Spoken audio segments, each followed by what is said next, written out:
Daha son ümide ümid qalmayıb, qalsa yollarına baxardım, olmur.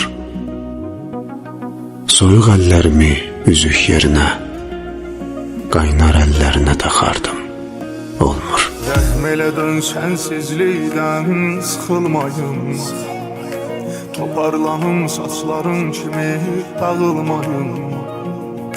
Səni tanıyana dək illərlə düşünürdüm, görən arasından tutum eşkin yıxılmayın.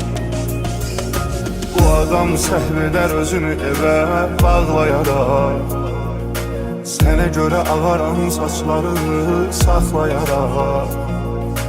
Buna bütün ürəyimlə inanıram günün biri, zəng eləyib gəl deyəcəksən ağlayaraq.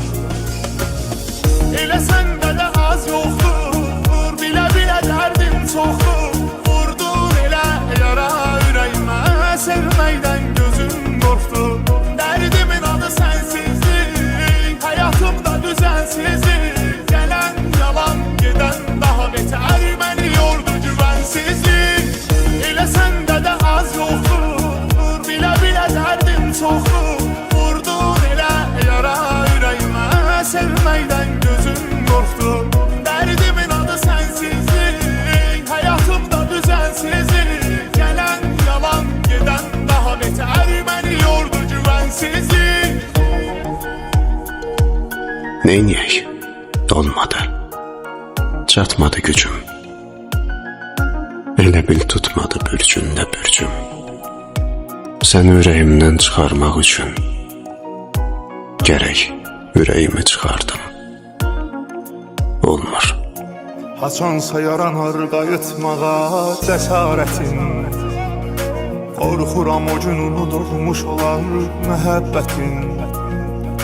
Bu ürəyi çıxarıb ataram mən sinəmdən, yaşayarsa sənə biganədir xəcalətin. Gözümün içində xoşbəxtlik görünürdü, bəxtim axır güldüm deyərək öyünürdü. Mənə hər kəsin etdiyini necə etdin axı, səni bu adam hamıdan fərqli düşünürdü. Elə səndə də az yoxdur, bilə bilə dərdim çoxdur. Vurdun elə yara ürəyimə, sevməkdən gözüm qorxdu.